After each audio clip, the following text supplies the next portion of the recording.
அப்படியே கோவமா இருக்கிற மாதிரியே காமிச்சுக்குவோம். அப்பதான் நம்மள கண்டுக்க மாட்டாங்க. அப்படியே தலை தூக்கிறாதடா. நான் கண்ணு கிட்டக்க கத்திரிக்கோல் எல்லாம் போகுது, ஒழுங்கா வெட்டணும், இல்லாட்டா கடிச்சு வச்சு விடுவேன். நான் காலை அப்படியே தூக்கிக்கிட்டு எவ்வளவு நேரம் நிக்கிறது, கால்ல வலிக்குது, நான் போதும்னா. வணக்கம் நண்பர்களே, சாய் பெட் கிளினிக் விருதுநகரோட விசிட்ல வந்து கொலாப் வீடியோ தான். ஸோ இப்போ பார்த்தோம்னா டோராங்கிற ஒரு ஷிட்ஸுவை கூட்டிகிட்டு வந்திருந்தாங்க. மேடம் ரொம்பவே டெம்பரான டைப்புங்க, ஆனால் நம்மகிட்ட சாஃப்டாக பிஹேவ் பண்ணுவாங்க. இவங்க ஆல்ரெடி சிவகாசி வரைக்கும் கூட்டிகிட்டு வந்திருந்தாங்க என்னோட இடத்துக்கு. ஃபஸ்ட் டைமாக இங்கே கூட்டிகிட்டு வந்திருக்காங்க. ஆக்சுவலாக பார்த்தீங்கன்னா இவங்களுக்கு கொஞ்சம் கொஞ்சம் பின்னாடி அப்புறம் கால் இந்த இன்னர் லெக்ஸில் எல்லாம் கொஞ்சம் நாட்ஸ் இருந்தது. ஆனால் இவங்க பெட் பேரண்ட்ஸ் வந்து கொஞ்சம் ஃபர் இருக்கிற மாதிரியே எடுத்து விடுங்க, அதான் எனக்கு வேணும் அப்படின்னு கேட்டிருந்தாங்க. ஸோ அதனால் வந்து சைசிங் கோம் வச்சு நீட்டாக ஒரு ட்ரிம்மிங் பண்ணிவிட்டு பின்னாடி எங்கெங்கெல்லாம் அந்த சின்ன சின்ன நாட்ஸ் இருக்கோ அங்கங்கெல்லாம் வந்து நம்ம வந்து ஃபுல் ட்ரிம் பண்ண வேண்டியதாக இருந்தது.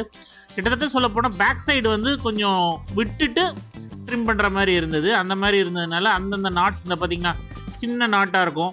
ஸோ இதெல்லாம் பார்த்து எடுத்தோம் அப்படின்னா கொஞ்சம் பேட்ச் ஒர்க் மாதிரி தான் இருந்தது. வால் எல்லாம் நீட் பண்ணிவிட்டு அதுக்கப்புறம் மேடத்தை வந்து நான் இங்கே பாருங்கள் உள்ளே வருவா. இதுதான் ஒரு பிரச்சனை. விட்ட வந்து சிசரிங் தான் பண்ணேன், ஃபேஸில் சிசரிங் தான் பண்ணேன். ஆக்சுவலாக வந்து இவளுக்கு ட்ரிம்மர் சுத்தமாக பிடிக்காது.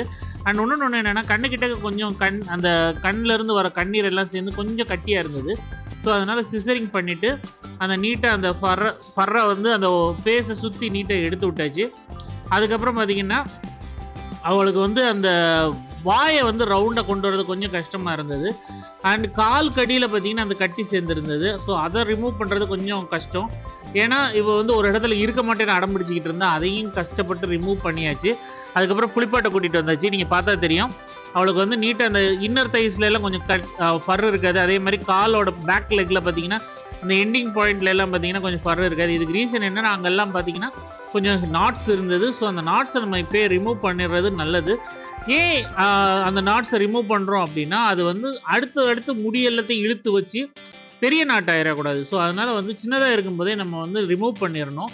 அதுக்கப்புறம் நல்லா துவட்டிட்டு குளிப்பாட்டிட்டு நல்லா துவட்டிட்டு ப்ளோ ட்ரையர் போடுறோம். இவளுக்கு ப்ளோ ட்ரையர் சுத்தமாக பிடிக்காது. ஃபேஸ் கிட்டக்க சின்ன காற்று அடித்தாலும் சரி திரும்பிக்குவா. ஆனால் குளிப்பாட்டுறதுக்கு நல்ல பெசாமல் இருப்பாள். ஏன்னா தடவை கொடுத்தோன்னே பெசாமல் குளிப்பாட்டிக்கிட்டே இருக்கலாம் அவளுக்கு. அதுக்கப்புறம் லாஸ்ட்டாக பெர்ஃப்யூம் ஸ்ப்ரே அடித்து அவளை வீட்டுக்கு கிளப்ப வேண்டிய நேரம் வந்துருச்சு. நீங்கள் பார்க்கலாம் ஃபேஸை நீட்டாக கொண்டாந்து வச்சு உடம்புலையும் ஃபர் நல்லா இருக்கிற மாதிரி ரெடி பண்ணியாச்சு. இந்த வீடியோ உங்களுக்கு பிடிச்சிருந்தா லைக், ஷேர் அண்ட் சப்ஸ்கிரைப். நம்ம இடத்துல பார்ப்போம். பாய்.